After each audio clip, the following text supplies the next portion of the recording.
आज हमारी गायत्री अच्छे संकल्पों को लेकर चल रही है तो जिंदाबाद के नारे नहीं लगे तो क्या लगेंगे मेरे प्यारे। जहां तक राजनीति में धर्म की बात है, धर्म में राजनीति नहीं होनी चाहिए, लेकिन राजनीति में धर्म जरूर होना चाहिए। गायत्री जी की पीठ थपथपाने आया हूं। अच्छे संकल्प हैं, अच्छे भाव हैं, युवा वर्ग में रह करके युवाओं को प्रेरणा दे रही हैं। कुछ लोग ऐसे जो अपने आप को राजनेता कहते हैं, उनसे कहता हूं राजनीति का अर्थ बता दो, राजनीति के मायने बताओ। मेरे राष्ट्र की नीति, देश की नीति, जिसको आपने अनीति में बदला है, जो बदनाम हो गई है, लोग इससे घृणा करने लगे हैं। नमस्कार, मैं हूं अंकिता सिंह और आप देख रहे हैं सिटी बिग न्यूज। भाई, हांसी की एक बेटी यहां के सभी राजनीतिक दावेदारों पर भारी पड़ने वाली है। दरअसल फिलहाल मैं बात कर रही हूं हांसी में ही जन्मी गायत्री देवी की, जो फिलहाल जो है यहां के राजनीतिक चेहरों की जमीन खींचने की तैयारी कर रहे हैं। दरअसल मैं फिलहाल आपको बता दूं कि हांसी शहर में मौजूद हूं, जहां पर एक काम दो काज होते हुए नजर आए हैं। पहला, कहीं ना कहीं अपने राजनीतिक मैदान के लिए भीड़ जुटाते हुए नजर आई गायत्री देवी, और दूसरा यहाँ पर एक धार्मिक कार्यक्रम करवा करके जो है पार्टी हाईकमान की नज़रों में थोड़ा सा और ऊपर चढ़ गई हैं। पिछले काफ़ी समय से ये खबरें सुनने को मिल रही थी कि कहीं ना कहीं पार्टी हाईकमान की नज़रें अब इनके ऊपर भी टिकी हुई हैं। खैर, अब ये बात कितनी सच है कितनी झूठ है वो तो आने वाले समय में पता चलेगा, लेकिन फिलहाल जो है इन्होंने अपनी तरफ से तैयारियां पूरी कर रखी हैं। और चलिए एक बार इनसे बातचीत कर लेते हैं, पूछ लेते हैं कि भाई ये राजनीतिक चुनाव मैदान में कूदने का ये नया कौन सा तरीका है और इससे कितना फायदा इन्हें मिलने वाला है। गायत्री देवी जी मेरे साथ हैं, पिछले काफ़ी समय से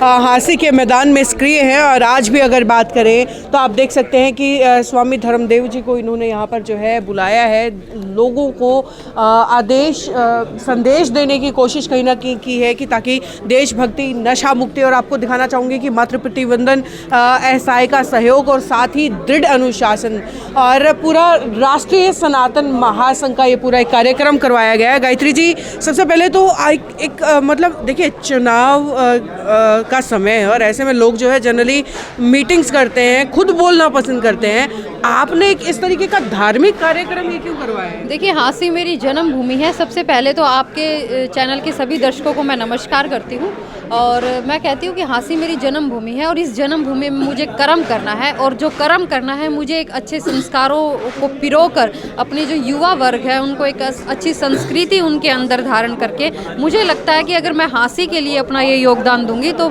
मेरे हरियाणा प्रदेश के लिए भी योगदान रहेगा। जी, अभी मैं देख पा रही थी कि जितनी बड़ी उम्र के लोग थे, साथ ही उतने युवा भी यहाँ पर एक साथ इकट्ठा हो चुके थे, तो इसको आप अपने आने वाले समय में कितना फायदेमंद मानती है? देखिए, ये युवा बैठक है, ये मेरी टीम है। ये हांसी हल्के के हर गांव से, हर वार्ड से, मोहल्ले से आए हुए युवा भाई हैं जो एक टीम बनकर मेरे लिए दिन रात काम करते हैं। अगर इन भाइयों को मैं एक फ़ोन पर ये कहूँ कि आप यहाँ पहुँच जाइए, ये कार्यक्रम हमें अपना करना है, चाहे नशा मुक्ति को लेके हो या फिर हम कोई अभियान चलाएं। मैंने अनेकों अभियान चलाए, जिसमें मैंने तुलसी अभियान भी चलाया, गंगा जल अभियान भी चलाया, और मैं कहूँगी कि मैंने हांसी में बहुत मेडिकल कैंप भी लगाए। मुझे लगता है कि हमारी जो जनता है, अगर हम इनका सहयोग करेंगे और इनको समस्याओं से उभारने का काम करेंगे तो जनता भी आपको आशीर्वाद देने का कार्य करेगी। पिछले काफ़ी समय से हम देख रहे हैं कि मुख्यमंत्री साहब की नज़रों में भी आप हैं, या लगातार अभी भी स्वामी धर्मदेव जी की बात करें तो वो बोल रहे हैं कि अब उनका आशीर्वाद आपके साथ है। क्या लगता है अब की बार बीजेपी से चुनाव आपको लड़ने की इजाज़त दी जाएगी? देखिए, party with the difference Bharatiya Janata party इसलिए है कि यहाँ पे एक छोटे से कार्यकर्ता को भी पीछे से उठाकर अंत्योदय की पार्टी, मैं कहना चाहूँगी कि हमारी पार्टी अंत्योदय की पार्टी है, कि एक अंतिम व्यक्ति जो पंक्ति में खड़ा है उस व्यक्ति को वहाँ से उठाकर और आगे पहुँचाने का काम करती है। तो मैं कहती हूँ कि ये एक बहुत बड़ी बात है, और भारतीय जनता पार्टी बहुत बड़ा संगठन है, और उस संगठन की मैं एक छोटी सी कार्यकर्ता हूँ, तो मुझे मेरे संगठन पर, मेरी पार्टी पर विश्वास है कि वो भरोसा जताएगी। राजनीति में धर्म का क्या महत्व है? ऐसे मेरे प्यारे, राजनीति में जहाँ तक धर्म का महत्व है, मैं बार बार कहना चाहता हूँ कि बिना धर्म के कोई भी कार्य चल नहीं सकता। हर कार्य में धर्म होना चाहिए, और हर कार्य में जब धर्म होगा वो प्रबल होगा और सुदृढ़ होगा, लंबे समय तक चलने वाला होगा। जहाँ तक राजनीति में धर्म की बात है, धर्म में राजनीति नहीं होनी चाहिए, लेकिन राजनीति में धर्म जरूर होना चाहिए। जहां तक राजनीति की बात है, मैं राजनेताओं से भी कई बार एक सवाल पूछना चाहता हूं, उनसे कहना चाहता हूं जो आज अपने आप को राजनेता कहते हैं, जो कुछ लोग, सारे तो मैं नहीं कह सकता, कुछ लोग जानते भी हैं, कुछ लोग ऐसे जो अपने आप को राजनेता कहते हैं, उनसे कहता हूं राजनीति का अर्थ बता दो, राजनीति के मायने बताओ। मेरे राष्ट्र की नीति, देश की नीति, जिसको आपने अनीति में बदला है, जो बदनाम हो गई है, लोग इससे घृणा करने लगे हैं, आज वर्तमान समय में उसका कुछ सम्मान बढ़ने लगा है। जब योगी जी, मोदी जी, खट्टर जी, ऐसे ऐसे आदरणीय लोग आए हैं, राजनीति का, राजनेताओं का सम्मान बढ़ने लगा है। और उसके अंदर जब तक धर्म का समावेश नहीं होगा, धर्म क्या होता है, जो हर चीज को अपनी अच्छी तरह से आगे बढ़ाने की प्रेरणा देता है, उसको चलाने की प्रेरणा देता है, वो धर्म कहलाता है। और राजनीति भी तभी ढंग से चल सकती है जब इसके अंदर धर्म का समावेश होगा। स्वामी जी, आज की राजनीति में कितना धर्म मानते हैं आप? ऐसे मेरे प्यारे, वर्तमान समय में उसका प्रवेश प्रारंभ हो चुका है।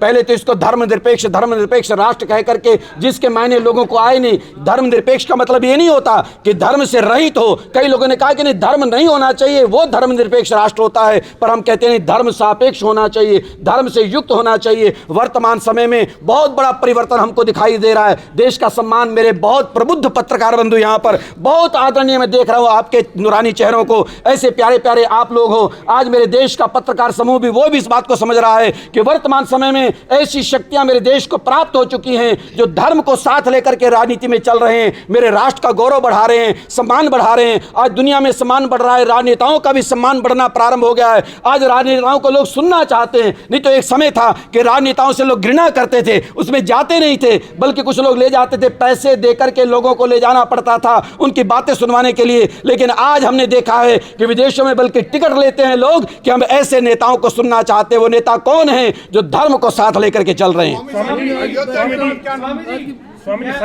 जो एकल धर्म की जो बात है, ये समाज के लिए खतरनाक नहीं होगी? ऐसे मेरे प्यारे, हिंदू धर्म के मायने क्या है, मैं वो भी कहना चाहता हूं। हिंदू धर्म वो धर्म है, ये सनातन धर्म वो धर्म है जो किसी का निरादर नहीं करता, किसी का अपमान नहीं करता। और यहां तक कि अब्दुल कलाम, तुम्हें हमारा सलाम, जिसके अंदर अच्छी भावना हो, अच्छी भावना नहीं, अच्छी भावना भरने का प्रयास करता है। आज अगर एक लाइन में मुझसे सुनना चाहते हो तो हिंदू धर्म और सनातन धर्म की बात जो आपने भी कही कि इससे कहीं नुकसान तो नहीं होगा, मैं निवेदन कर देना चाहता हूं, केवल मनुष्य नहीं, किसी के भी गर्दन पर जब छुरी ना चले, उसका नाम सनातन धर्म और हिंदू धर्म है। यानी इससे मान सकते हो कि हर जीव जहां पर सुरक्षित रहे और मानव तो सुरक्षित रहेगा। आज मैं उन लोगों से भी कहना चाहता हूं जो हिंदू धर्म, सनातन धर्म सामने आए और ये अनर्गल प्रलाप करते हैं या प्रचार करते हैं कि हिंदू धर्म आएगा तो बाकियों का क्या होगा। बाकियों का भी सबसे ज्यादा सम्मान जिसके अंदर होने वाला है वो हिंदू धर्म है, वो सनातन धर्म है। इसलिए उसको बढ़ावा मिलना चाहिए, जिसमें सभी सुरक्षित होंगे, सभी संरक्षित होंगे। सभी संत कहते थे रामलला आएंगे, मंदिर वहीं बनाएंगे, और आज वो मूर्त रूप लेने जा रहा है, तो इस पर आप क्या विचार? ऐसे मेरे प्यारे, संत तो हमेशा कहते आए हैं प्रारंभ से। मेरे भारत के बहुत सारे आस्तिक लोगों ने भी कहा कि रामलला आएंगे, मंदिर वहीं बनाएंगे। कुछ लोग कहते थे तारीख नहीं बताएंगे, ये लोग तारीख नहीं बता रहे हैं, लेकिन अब समय आ गया, तारीख भी बता दी गई है, नींव रखी गई है वहां पर। और उसके बाद अब 22 जनवरी आ रही है, रामलला आ रहे हैं। मैं कहना चाहता हूं इसको केवल, हाँ, एक बहुत बड़ी बात कहना चाहता हूं, इसको केवल हिंदुओं से जोड़ के ना देखा जाए, इसको राष्ट्र से जोड़ करके देखा जाए। क्योंकि एक राम ऐसे थे जिन्होंने हर जाति वर्ग का सम्मान किया, प्राणी मात्र का सम्मान किया। आज वो रामलला जब आएंगे, रामलला सारी मानव जाति के लिए प्रेरणा होंगे, पूरी दुनिया के लिए प्रेरणा होंगे। आज बहुत सारे लोग इस चीज का सबक लें, हिंदू हो या मुसलमान या फिर 36 बिरादरी हो, वो रामलला का करें सम्मान, क्योंकि रामलला सबको जीवन देने वाले हैं, सबको जीवन पद्धति देने वाले हैं। आज वही रामलला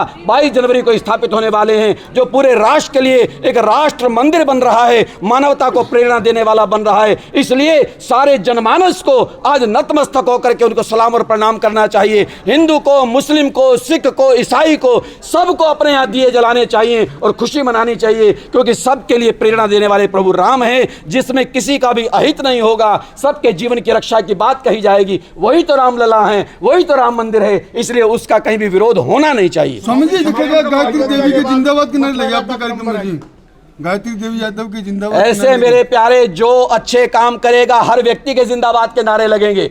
और ये नारे लगते रहने चाहिए। जो राष्ट्र के लिए, धर्म के लिए, समाज के लिए, कल्याण के लिए बढ़िया काम करेगा उसी के तो जिंदाबाद के नारे लगेंगे। आज हमारी गायत्री अच्छे संकल्पों को लेकर चल रही है तो जिंदाबाद के नारे नहीं लगेंगे तो क्या लगेंगे मेरे तो प्यारे? चुनाव लड़ना चाहती है जी। ऐसे मेरे प्यारे चुनाव को लड़े तो कोई बुरी बात थोड़ी। अच्छा मुझे बताओ कि लोकतांत्रिक मेरा भारत देश है, लोकतंत्र में, प्रजातंत्र में होता क्या है? यहाँ लोग चुनाव लड़ते भी हैं और बल्कि स्वामी धर्मदेव तो कहना चाहता है कि अच्छे लोग अगर आते हैं चुनाव भी लड़ते हैं, लोकतांत्रिक प्रणाली का निर्वहन करते हैं तो उसमें बुराई नहीं है, अच्छे लोगों को आगे आना चाहिए। तो टिकट की पैरवी करोगे? आज युवा पीढ़ी मोबाइल की ओर एडिक्टेड हो रही है, उसके बारे में क्या संदेश? ऐसे मेरे प्यारे में उनसे भी कहना चाहता हूं, खास तौर पर बच्चों से कहना चाहता हूं कि मोबाइल से ज़्यादा प्रयोग करने से बचें। ये ज़रूरत की चीज़ है, आवश्यक चीज़ है। हाथ में मोबाइल रखो, चेहरे पर स्माइल रखो, वहाँ तक तो ठीक है, लेकिन जो ज़रूरी चीज़ हो उतना इसको इस्तेमाल करें। लेकिन इसके अंदर पबजी है, दूसरे खेल हैं, दूसरे गेम हैं, उसके अंदर ज़्यादा खो जाना ये घातक है। उसके लिए भी हमारा संकल्प रहेगा। मैं ये बता दूं कि हमारा राष्ट्रीय सनातन महासंघ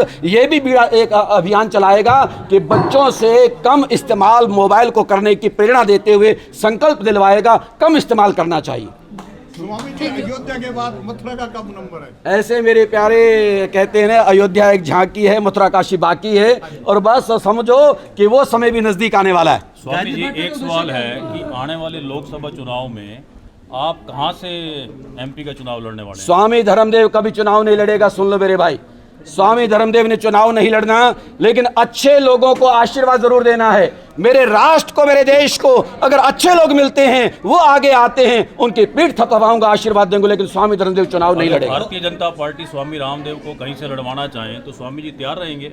अब उनकी इच्छा पर है, ये तो वही बताएंगे। लेकिन हैं आप तैयार हैं? नहीं, मैंने अपना मना किया है। मुझे उनकी इच्छा रहे तो आपको लड़वाने की? नहीं, मैं मना कर चुका हूं कि मैं चुनाव नहीं लड़ूंगा, लेकिन मैं कह चुका हूं कि अच्छे लोगों को आशीर्वाद जरूर देंगे। और मैं ये भी कह देना चाहता हूं कि मैं पार्टीबाजी से ऊपर उठ के बात करता हूं। जितनी पार्टियां हैं वो अच्छे लोगों को लाएं, तो अच्छे लोगों को हमने आशीर्वाद देना है। देश को अच्छे लोग मिले, ये हमारी चाहत है। तो गायत्री जी को आशीर्वाद दिया आपने? गायत्री जी को नहीं, ये अब मुझे नहीं पता गायत्री देवी की भावना क्या है, इच्छा क्या है। हमारे यहाँ आदरणीय वर्तमान विधायक भयाना जी हैं, मैं सबका सम्मान करता हूँ। ये तो आने वाले समय में भैया इन लोगों की इच्छा है, पार्टियों की इच्छा है, वो किसको आगे करेंगे। मैं कोई चुनाव के लिए इनको आशीर्वाद देने नहीं आया आज यहाँ, कि इनको इसलिए आया हूँ कि भाई गायत्री को मैंने चुनाव के लिए आशीर्वाद देना है। गायत्री जी की पीठ थपथपाने आया हूँ। अच्छे संकल्प हैं, अच्छे भाव हैं, युवा वर्ग में रह करके युवाओं को प्रेरणा दे रही हैं। और आज राष्ट्रीय सनातन महासंघ जो गैर राजनीतिक संगठन हमारा है और इस कार्यक्रम को इन्होंने आयोजित किया है, तो इन आयोजकों को, इनके साथियों को, सहयोगियों को मेरा बहुत बहुत साधुवाद है, मेरी बहुत बहुत मुबारकबाद है। में कितनी सीटें जीतेंगी जी भाजपा जी? ऐसे मेरे प्यारे हर कोई अपनी अपनी मेहनत करेगा, ये कोई मेरा विषय नहीं है बाबू। तो परमात्मा कृपा करें, वो तो प्रजा ने देखना है, लोगों ने देखना है कि किसको लाना है, किसको जिताना है। गायत्री देवी जी चुनाव लड़ना अगर चाहेंगी तो इनकी टिकट के लिए पैरवी करेंगे आप? ऐसे है, मेरे से ना ये चीजें ना कहो। मेरा कोई ये काम नहीं है कि किसी की मैं टिकट की पैरवी करूं, किसी को चुनाव लड़वाऊं। हाँ, मैंने कह दिया है कि हाँ, वो काम पार्टियों का होता है, वो पार्टी ने देखना है। मेरा आशीर्वाद है, इसमें कोई दो राय नहीं, कि जो, क्योंकि मैं इनके जीवन को देख चुका हूं, अच्छे भाव है, अच्छा स्वभाव है, और ऐसे लोग अगर आगे आते हैं तो स्वामी धर्मदेव तो भैया आशीर्वाद देगा। तो वही खबरों का ये सिलसिला यहीं तक आगे भी लगातार खबरें यूं ही जारी रहेंगी। देखते रहिए सिटी बिग न्यूज़। नमस्कार।